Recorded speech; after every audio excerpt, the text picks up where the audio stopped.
안녕하세요. 저는 최근 인간관계에 대한 두려움을 극복하고 새로운 삶을 살게 된 사람입니다. 제게 일어난 한 사건 때문에 모든 사람들을 믿지 못하게 됐고, 친했던 사람들과도 인연을 모두 끊고 혼자서 외톨이처럼 지내게 되었어요. 그렇지만 사람은 사람으로 있는다는 말이 있듯이 저와 같은 일을 겪은 한 사람을 만남으로써 과거의 일을 함께 극복할 수 있었어요. 게다가 이 사람 덕분에 제 삶은 이전보다 더 승승장구할 수 있었죠. 이렇게 좋은 날이 제게 오려고 과거에 그렇게 아팠는지도 모르겠다는 생각이 들었어요.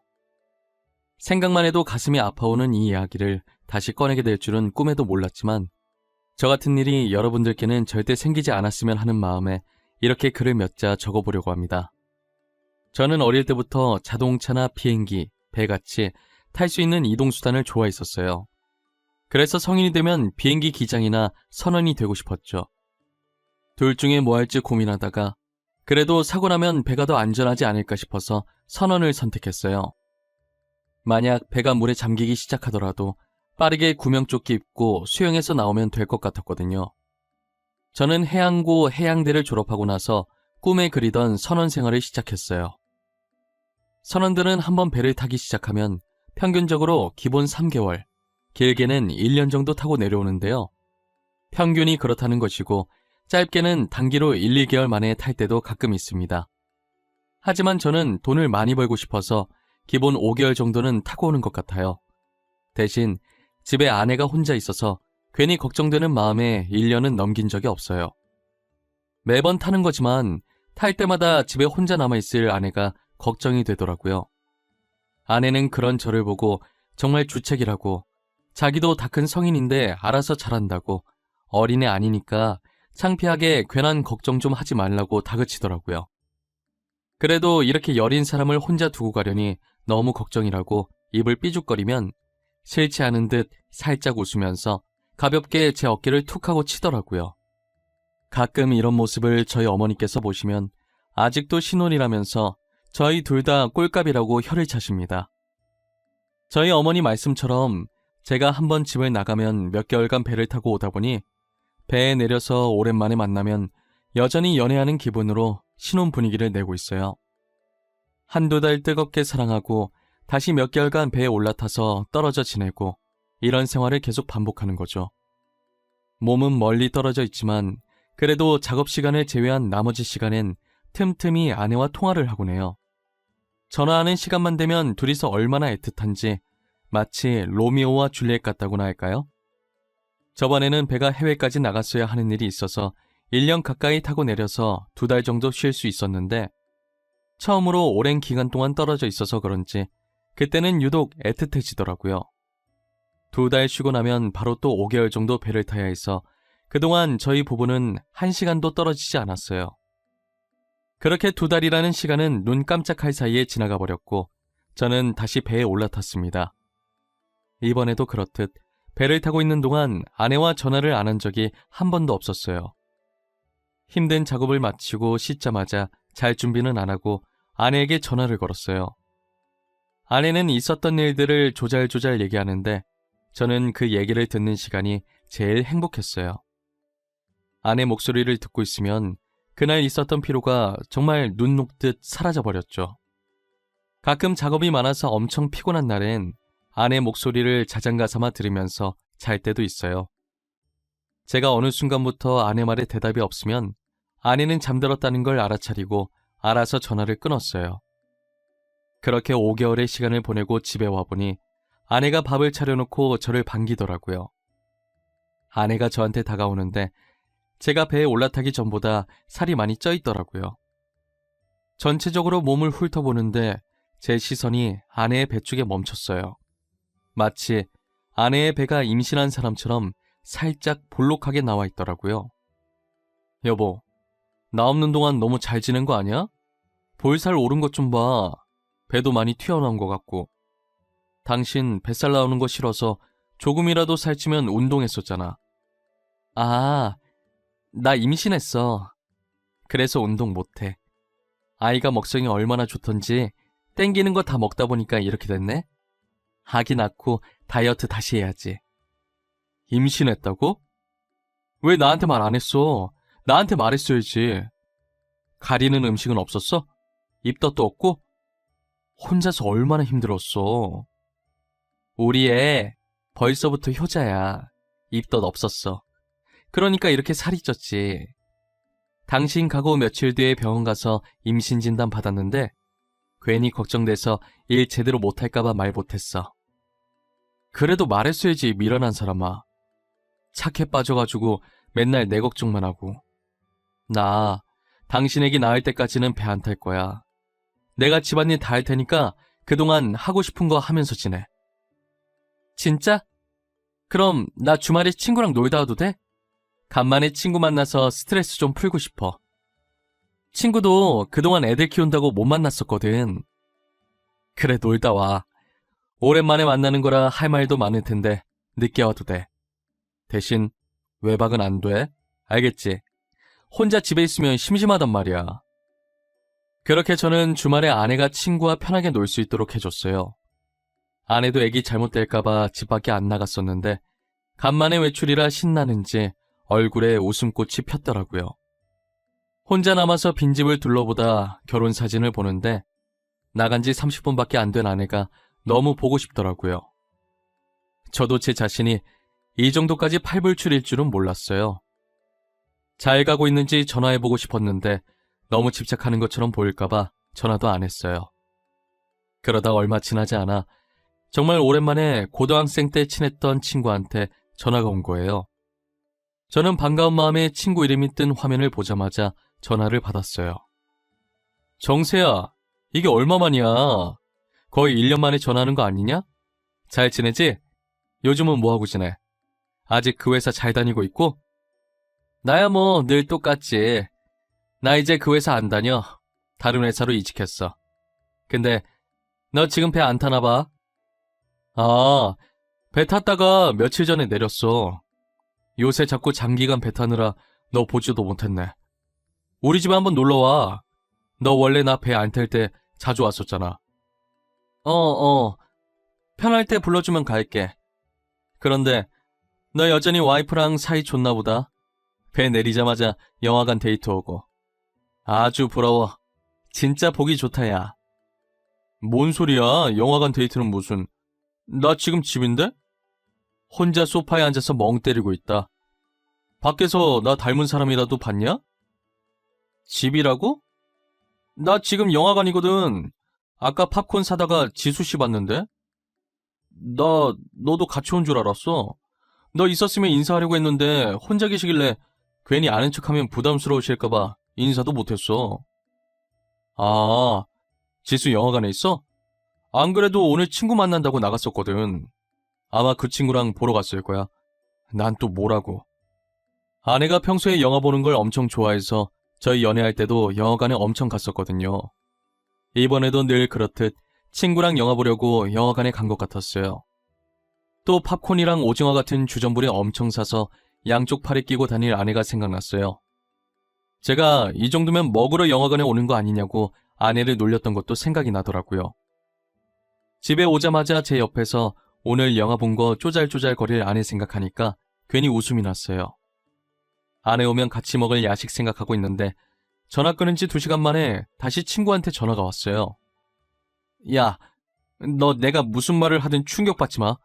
정신 단단히 잡고 들어. 알겠지? 이거 진짜 마음의 준비하고 들어야 할 얘기야. 무슨 얘기길래 이렇게까지 겁을 주고 난리야? 그냥 빨리 말해. 나 웬만한 얘기에 충격 잘 안 받아. 괜찮아. 이거 진짜 심각한 거야. 나 아까 영화관에서 지수씨 봤다고 했었잖아. 기억하지? 우연찮게 같은 영화를 봤는데 지수씨 내 앞자리였거든? 근데 옆에 다른 남자랑 같이 있었어. 뭐? 확실해? 진짜 확실히 다른 남자랑 있었던 거야? 너 다른 여자를 우리 지수라고 착각한 거 아니지? 야, 우리 3명이서 얼마나 많이 놀았었는데 내가 지수씨 얼굴을 모르냐?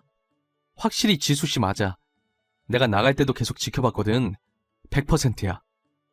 저는 처음에 친구의 말을 듣고도 믿지 않으려고 했었어요. 만약 친구 말처럼 아내가 맞다고 해도 아내에게 오빠가 한 명 있는데 그 오빠랑 봤을 거라고 생각했어요. 드라마처럼 불륜이 아니라 친구 만나기 전에 잠시 친오빠랑 영화 본 거라고 머릿속으로 계속 되뇌었어요. 하지만 찝찝한 기분을 도저히 그냥 무시할 수가 없겠더라고요. 저는 생각을 거치기도 전에 발이 저절로 안방으로 걸어가고 있었어요. 안방에 불을 켜고 하나씩 살펴보는데 아내의 화장대 서랍에서 쎄한 느낌이 들더라고요. 저는 평소에 아내의 화장대를 절대 건들지 않아요. 제 물건도 없을 뿐더러 아내가 자신의 물건을 만지는 걸 극도로 싫어했었거든요. 이제껏 한 번도 열어보고 싶다는 생각을 하지 않았었는데 그날은 너무 열어보고 싶은 거예요. 고민할 것도 없이 아내의 화장대 서랍을 하나씩 열어봤어요. 서랍이 총 3칸인데 제일 윗칸은 주얼리들, 그 밑칸은 포장지도 뜯지 않은 새 화장품들이 있더라고요. 그리고 마지막 칸을 떨리는 손으로 천천히 열기 시작했어요. 마지막 칸을 열자마자 보이는 물건에 저는 너무 놀라서 양손으로 입을 막고 주저앉았어요. 그 칸에는 제가 집에서 한 번도 본 적 없던 남자의 속옷들과 용품들이 들어있더라고요. 새 상품이었다면 제가 사용한 것들을 미리 사놨다고 생각할 수 있었지만 새 상품도 아니고 누가 봐도 사용한 흔적이 있는 속옷들과 남자 용품들이었어요. 순간 저는 머릿속에서 정말 5만 가지 생각들이 다 지나가더라고요. 아내에게 물어봤자 발뺌할 것이 안 봐도 뻔하기 때문에 저는 직접 증거를 잡기로 마음먹었어요. 저는 당장 집에서 나와 조그만 소형 카메라를 2개씩 사서 다시 들어왔어요. 오자마자 거실 TV 옆에 있는 화분에 하나 숨겨놓고 안방 침대와 마주보고 있는 행거 속에 잘 안 보이게 하나 숨겨놨어요. 모든 준비를 마치고 며칠 뒤 저는 친구 집에서 놀다가 자고 올 거라고 거짓말을 쳤어요. 아내는 아쉬운 내색도 없이 흔쾌히 그러라고 하더라고요. 저는 집을 나와서 영화관에서 아내를 봤다던 그 친구한테 전화를 했어요. 만나서 술 한잔 하자고 하려고 했는데 약속 있다고 미안하다고 하는 거예요. 아쉽지만 다른 사람이랑 놀아야겠다고 답하고 별다른 말은 하지 않았어요. 전화를 끊고 다른 친구한테 연락하려다가 괜히 돈만 왕창 쓸 것 같아서 오랜만에 부모님이 계신 본가에 방문했어요. 너가 여긴 왜 왔어? 며느라기는. 둘이 꼭 붙어 다니더니 어쩐 일로 혼자 왔어? 싸운 거야? 그래서 여기로 피신 온 거야? 그런 거 아니야. 간만에 엄마 밥도 먹고 싶고 그냥 집사람 편히 쉬게 하려고 혼자 왔어. 나 엄마가 해주는 밥 먹는 거 진짜 오랜만이잖아. 그리고 오늘 여기 온 거 집사람한텐 비밀이다. 비밀로 하는 거 보니 싸운 거 맞구만. 뭘 그려. 너네가 언제까지나 신혼일 순 없지. 가끔 싸우기도 하면서 사는 게 부부지. 그러면 오래간만에 실력 발휘 좀 해볼까? 싸운 거 아니라니까 그러네. 나 진짜 싸운 거 아니야, 엄마. 오랜만에 엄마가 해주는 밥 먹고 싶어서 온 거라니까. 제가 아무리 아니라고 해도 어머니는 안 믿는다는 듯 실눈을 뜨고 저를 쳐다보시더라고요. 아내가 지금 바람피는 것 같다고 사실대로 말하면 어머니가 기절하실 것 같아서 차마 말은 못하고 그냥 싸워서 본가로 도망온 걸로 합의 봤어요. 그렇게 어머니가 차려주신 밥을 먹으며 잠시나마 아내 일을 잊고 있었어요. 결혼하기 전에 제가 쓰던 방에 들어가니 책장에 앨범이 하나 끼워져 있더라고요. 연애하던 시절에 아내와 찍었던 사진을 인화해서 보관했던 앨범이었어요. 한 장씩 넘겨보는데 그간 아내와의 추억들이 새록새록 기억나더라고요. 밝게 웃고 있는 아내 사진을 한 장 꺼내서 손으로 매만지며 제발 아니었으면 좋겠다고 중얼거렸어요. 제가 하고 있던 상상이 빗나가길 막장 드라마 같은 일은 제게 일어나질 않길 바라면서 잠들었던 것 같아요. 간만에 푹 자고 일어나서 시간 본다고 휴대폰을 켜니 아내에게 문자가 하나 와 있더라고요. 친구 남편 출장 갔다고 해서 지금 친구 집에 놀러 갈 건데 아마 자고 올 수도 있다고요. 저는 현재 아내가 없다는 걸 확인하고 녹화 영상을 보려고 집으로 향했어요. 거실과 안방에 있던 카메라를 수거해 메모리칩을 빼서 제 노트북에 연결시켰어요. 제가 카메라를 설치하고 얼굴이 잘 나오는지 확인을 했어야 했는데 도둑질도 해본 사람이 하는 거라고 설치만 해놓고 잘 나오는지 확인을 안 한 거예요. 그래서 풀과 옷이 화면을 가득 채우고 가끔 사이사이 얼굴이 보이긴 하는데 자세히 봐야 보일 것 같아서 일단은 소리 먼저 확인을 했어요. 다행히 소리는 아주 또렷또렷하게 잘 녹음됐더라고요. 역시나 저 없는 동안 내연남을 저희 집으로 불렀고 거실 소파에 앉아 둘이서 꽁냥꽁냥 거리는 거예요. 안방 영상을 확인하니 애정행각하는 장면이 적나라하게 다 담겨 있었어요. 화가 나서 온몸이 식어가고 손은 부들부들 떨리기 시작하는 거예요. 그런데 남자 목소리가 어디서 들어본 적 있는 듯 굉장히 낯이 익었어요. 누구일까 곰곰이 생각하고 있던 와중에 아내가 내연남 이름을 부르더라고요. 정세씨 와이프 내일부터 집에 없다고 그랬나? 그럼 내일은 내가 정세씨 집으로 갈까? 우리 남편 언제 집에 올지 모르니까 아침 일찍 정세씨 집으로 넘어가자. 그럴까? 나는 상관없는데 당신 일찍 일어날 수 있겠어? 우리 애기 가지고 나서 잠도 많아졌잖아. 아니야, 일어날 수 있어. 임신 초기엔 일찍 못 일어났는데 요즘은 잘 일어나. 아참, 우리 애기 아들이라던데 당신 닮았으면 되게 잘생겼겠지? 당신 닮은 이쁘장한 아들이 태어날 수도 있지. 그래도 난 딸이었으면 했는데 조금 아쉽다. 아들 서운해, 그러지 마. 난 딸이든 아들이든 당신 애라서 그런지 뭐든지 다 소중해. 빨리 우리 애기 만나고 싶다. 이름은 뭐로 하지? 아내 입에서 나온 이름은 다름 아닌 영화관에서 아내를 봤다고 했던 제 친구였는데요. 상간남이 제 친구였던 것도 충격이었는데 뱃속의 아이까지 제 애가 아니었다는 사실에 저 둘을 어떻게 해야 좋을지 이가 바득바득 갈리더라고요. 자기가 제 아내랑 눈 맞아놓고 어떻게 뻔뻔하게 아무것도 모르는 사람 마냥 저한테 전화해서 아내가 바람피는 것 같다고 말할 수가 있는지 이해가 안 갔었어요. 더구나 제 친구도 유부남이었고 친구 아내가 집에 없는 이유가 출산 때문에 산후조리원에 들어가서 그런 걸로 알고 있었거든요. 저는 길거리에 굴러다니는 쓰레기만도 못한 저 두 사람을 처참하게 짓밟고 싶었어요. 소리만 녹화된 영상으로는 안 될 것 같아서 확실히 얼굴이 잘 보이게 카메라를 다시 제대로 설치하고 며칠 뒤 친구 집에 간다는 핑계를 대고 한 번 더 외박을 했어요.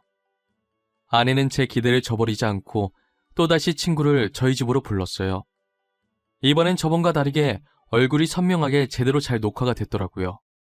그리고 녹화본을 가지고 친구의 아내를 찾아갔어요. 소은 씨, 일단 제가 주는 청심환부터 먼저 드시고 제가 하는 말 잘 들으세요. 몸조리 끝난 지 얼마 안 되셨는데 이런 말 드리기 정말 죄송합니다.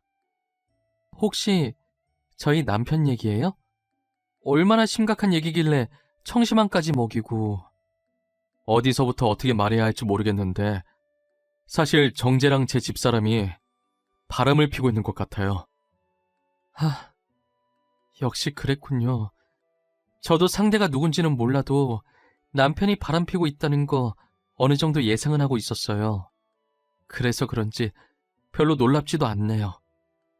친구의 아내에게 조심스럽게 말을 꺼냈는데 이미 아내분은 친구의 외도를 눈치채고 있었더라고요. 하지만 아빠나 엄마 없는 아이 만들고 싶지 않아서 아무것도 하지 않은 채 혼자서 참고 있었대요. 저는 아내분이 잘못한 건 전혀 없으니 더 이상 죄인처럼 혼자 참고 살지 않았으면 하는 마음에 제가 가지고 왔던 녹화본들을 틀어주었어요.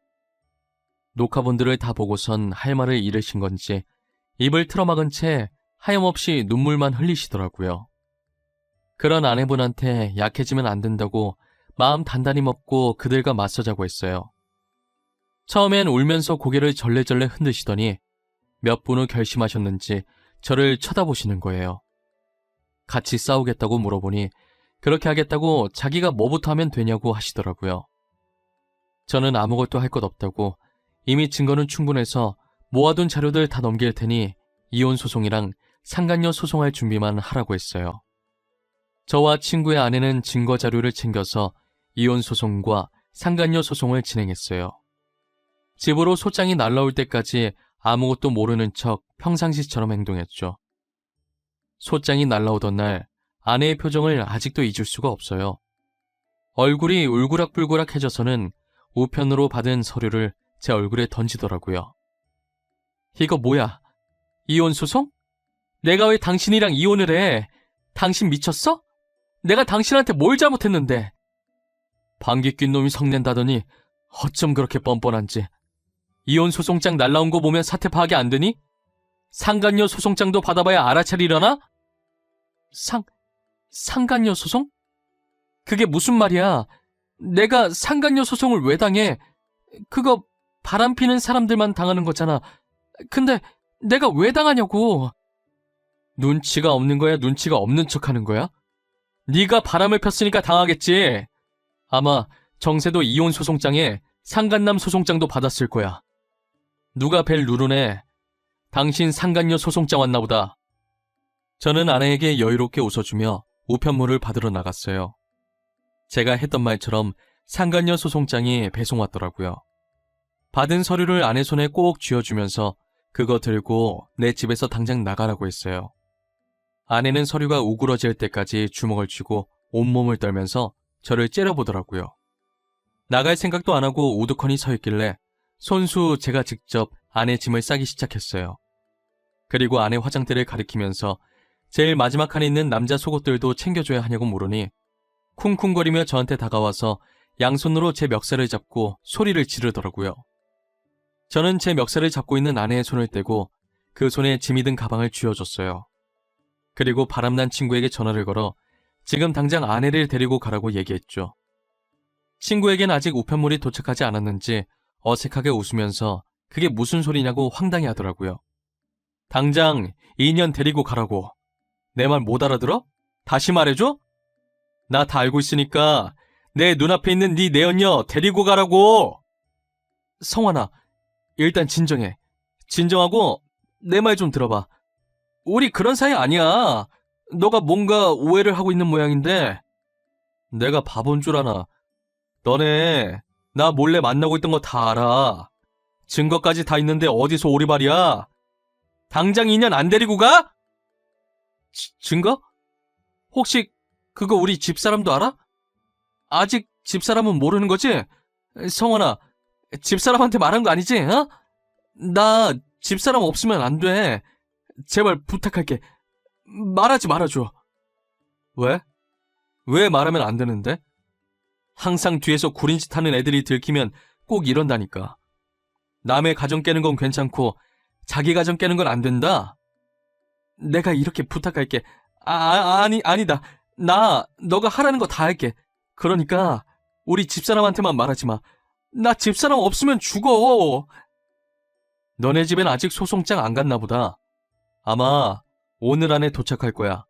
위자료나 준비해놓고 있어. 그리고 이거 스피커폰이라 네 내연녀 지금 이거 듣고 울고 있네. 꼴 보기 싫으니까 당장 데리고 가. 저는 친구에게 당장 저희 집에 있는 자신의 상간녀를 데리고 가라는 말만 하고 전화를 끊어버렸어요. 모든 대화를 듣고 있던 아내는 자신의 아내 없으면 안 된다는 친구의 말을 듣고 본처를 선택한 친구에 대한 배신감과 자신이 버려졌다는 처량함에 눈물만 흘리고 있더라고요. 그러더니 갑자기 뱃속에 있는 애 핑계를 대면서 제게 매달리기 시작하는 거예요. 저의 바지가랑이를 붙잡고 뱃속에 있는 애가 제 애라고 하면서 아빠 없는 아이로 만들어야겠냐고 악에 받쳐서 소리를 지르더라고요. 제가 친구 애를 가진 사실까지는 모르는 줄 알고 그랬던 것 같아요. 저는 끝까지 뻔뻔하게 나오는 아내를 보니 치가 떨리더라고요. 안 나가려고 계속 버티고 있는 아내를 끌어내서 집 밖으로 내보냈어요. 제가 안쪽에서 잠근 장치를 걸어놔서 비밀번호를 눌러도 안 열리자 문이 부서질 정도로 두드리는데 문 두드리는 소리에 주민이 시끄럽다고 경찰에 신고를 했더라고요. 결국 아내는 경찰 손에 이끌려서 나갔는지 문 두드리는 소리가 멈추고 집안이 조용해졌어요. 저는 아내와 이혼하고 위자료 문제까지 해결한 후에 소식을 끊고 살았어요. 제 친구들도 이 사실을 알게 되고 친구와의 만남을 일체 가지지 않았다고 했어요. 저처럼 자신들의 아내도 친구에게 뺏길 수 있을 것 같다는 생각이 들었겠죠. 저와 친구의 전처는 따로 만나서 술 한잔을 기울이며 이런저런 이야기를 했어요. 친구가 그렇게까지 자신의 전처에게 매달리는 데에는 다 이유가 있었더라고요. 저번에 다른 회사로 이직했다는 게 알고 보니 자신의 전처가 차려준 회사였던 거예요. 친구 전처의 집안은 돈이 굉장히 넘치도록 많은 부자였는데요. 그렇다고 해서 기세등등하지 않고 굉장히 겸손하고 돈 많다고 돈부심을 부리지도 않았어요. 그래서 사람들한테 자주 속아서 배신도 많이 당했다고 들었거든요. 부잣집 딸인 전처를 놓치긴 싫은데 너무 착해서 같이 살기엔 재미가 없고, 그러다 자주 만나던 제 전 아내와 잘 맞아서 바람이 난 거죠. 저 같았으면 어차피 돈 많으니 남편 없이 잘 살 수 있다고 바로 이혼했을 텐데, 친구의 본처는 너무 착해서 그러지 못했던 거예요. 이혼을 결심하게 되니 고생 좀 해보라는 식으로 아이까지 보내게 됐다고 하더라고요. 저도 한때 이혼 소송으로 법정에 가서 전 아내랑 마주쳤을 때 왜 그랬냐고 하니, 전 아내도 외로워서 바람을 폈는데 제가 벌어오는 돈 때문에 저를 놓기는 싫었다고 했었어요. 친구도 전 아내도 결국은 돈 때문에 각자 배우자들을 못 놓고 위험한 만남을 이어갔던 거죠. 그러다 친구의 이기심으로 괜히 아내한테만 잘못 뒤집어 씌워서 이혼시키고, 자기는 상대의 남편이 찾아오는 일 없게 편하게 만나려고 그때 영화관에서 저한테 전화를 한 거였어요. 결국은 자기 꾀에 넘어가서 자신들이 된통 당하게 됐지만요. 저는 이제 그들이 어떻게 살든 궁금하지도 않고 전혀 신경 쓰이지가 않아요. 그건 친구의 전처도 마찬가지인 것 같고요. 처음엔 믿었던 친구한테 배신을 당하고 보니 세상에 믿을 사람이 전혀 없다는 걸 알았고, 그 뒤로 누군가를 만나는 게 점점 두려워져서 이혼 후에 친구 관계도 다 끊어냈었어요. 나오지 않으려고 혼자 집에 틀어박혀서 숨어있는 제게 손을 내밀어 준 건 친구의 전처였어요. 자신에게 이혼할 수 있는 용기를 줘서 고맙다고, 이젠 자신이 제게 용기를 줘야 할 때인 것 같다면서요. 언제든 제가 숨을 것 같은 낌새가 보이면 어떻게 눈치채고 못 숨어버리게 막더라고요. 그렇게 저는 그 사람 덕분에 지금은 많이 좋아져서 다시 예전처럼 친구들을 만나고 있어요. 이혼 후 이제껏 그들의 소식을 듣지 못했는데 제 동창 중에 한 명이 어쩌다 소식을 듣게 됐나 봐요. 이혼하고 나서 뱃속의 아이 때문에 둘이서 결혼했었는데 아이는 스트레스 때문에 유산을 했다더라고요. 결국 전 아내는 자신의 아이도 잃고 졸지에 피 한 방울 안 섞인 제 친구의 아이를 키우고 있는 거죠. 그리고 둘 다 돈도 없어서 무너질 듯한 단칸방에서 겨우겨우 지낸다고 하더라고요. 지금까지 자신들이 지은 죄들을 그렇게 벌받고 있는 것 같았어요. 저희는 이제 그 말을 듣고도 무덤덤하게 넘어갈 수 있을 만큼 많이 무뎌졌더라고요. 그들이 힘들게 산다고 해도 딱히 불쌍하다는 생각도 들지 않았어요. 오히려 제 인생을 제대로 살아볼 수 있게 만들어줘서 고맙다는 생각이 들었어요. 그리고 그들 덕분에 정말 좋은 사람을 한 명 얻게 되었거든요. 여러분도 예상했을지 모르겠지만 그건 바로 친구의 전처인데요. 이제 몇 주만 지나면 제 아내가 될 사람이기도 하죠. 서로 아픔을 위로해 주다 보니 결국 이렇게까지 됐네요.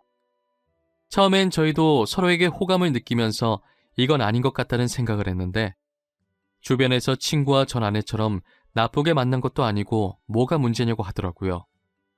오히려 잘된 일이라면서 잘 어울린다고 응원해 주는 거예요. 그래서 용기를 가지고 만남을 시작했는데 결혼이라는 아름다운 끝매듭을 짓게 됐네요. 그리고 저는 지금의 아내를 만난 뒤로 제가 하는 일마다 다 잘 풀리더라고요. 꼭 귀인이 제 곁에 와준 것만 같아서 지금 누구보다도 행복하고 좋아요. 저희가 이렇게 행복한 만큼 이제 그들도 정신 차리고 행복해졌으면 좋겠네요. 제 사연은 여기서 마치도록 할게요. 이야기를 들어주신 모든 분들, 올해는 꼭 하고 싶은 일 다 하시면서 사시길 바랄게요. 감사합니다.